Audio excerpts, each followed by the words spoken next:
Provavelmente você nunca ouviu falar na visão dos pioneiros sobre as 7 cabeças de Apocalipse. E não é por acaso. Hoje em dia, muito pouco se fala na interpretação que os primeiros adventistas, os chamados pioneiros, ensinaram com tanto cuidado e base bíblica. Em vez disso, surgiram várias novas teorias sobre quem seriam essas 7 cabeças da besta escarlate mencionada em Apocalipse 17. Algumas dizem que são 7 papas. Outras dizem que são 7 impérios mundiais.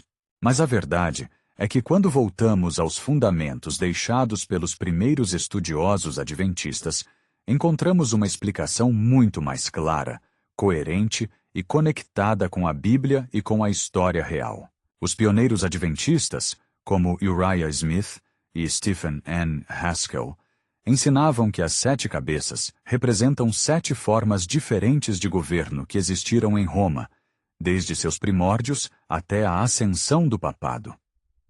Sim, Roma, essa mesma cidade que aparece tanto na história do mundo como na profecia bíblica. Vamos imaginar que Roma fosse uma escola que já teve vários diretores, cada um com um jeito diferente de governar.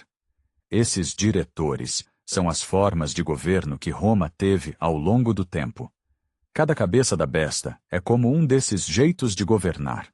Vamos ver de forma simples esse ensinamento. A primeira cabeça de Roma, que é a primeira forma de governo, é a monarquia, os reis. No começo, Roma era governada por reis. A segunda cabeça é o consulado. Depois dos reis, 2 homens, os cônsules, governavam juntos. Era como se fossem 2 presidentes. Terceira cabeça. Decemvirato. Depois do consulado, colocaram 10 homens para governar juntos e fazer leis. Sim, 10. Não durou muito bem. Quarta cabeça. Ditadura. Em tempos de crise, um homem recebia todo o poder por um período limitado em casos de emergência. Quinta cabeça. Triunvirato.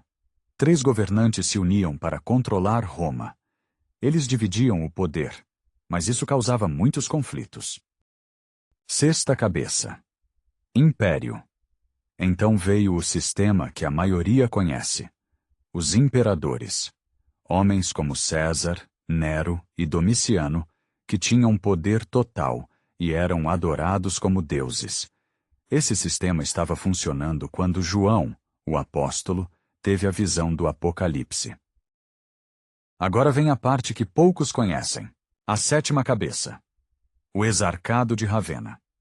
Essa foi a forma de governo que surgiu depois que o Império Romano Ocidental caiu.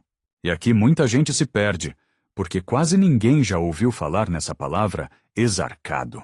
O exarca era um tipo de governador enviado pelo imperador do Império Romano do Oriente, chamado de Império Bizantino, para governar a Itália em nome do imperador. A sede desse governo era a cidade de Ravenna. Por isso chamamos de Exarcado de Ravenna. Foi um tipo de administração fraca, de transição, e durou por um período relativamente curto entre o fim do império e o começo do domínio do papado. Esse governo do meio é a 7ª cabeça da profecia. E o que vem depois? A Bíblia diz que o 8º rei procede dos 7, ou seja, vem da mesma linha dos outros.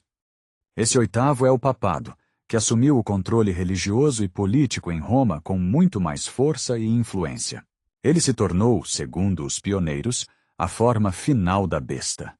A mais poderosa e mais perigosa, pois mistura religião com política e perseguiu os verdadeiros servos de Deus por séculos. Por que quase ninguém mais fala disso? Porque hoje muitos adventistas nem conhecem mais essa explicação histórica. Com o tempo, surgiram tantas novas teorias e interpretações que a explicação clara e lógica dos pioneiros foi sendo esquecida. Mas Ellen White deixou um conselho muito firme. Devemos crer no que foi revelado aos homens que Deus levantou para dar as 3 mensagens angélicas. E esses homens, como Uriah Smith, ensinaram justamente essa visão sobre as 7 cabeças. Estudar essa profecia com a lente original do movimento adventista é como abrir uma janela que dá para ver a história real do mundo e da igreja com nitidez. nada está solto. Tudo tem seu lugar. Das antigas formas de governo romano até o surgimento do papado como a última manifestação do poder perseguidor.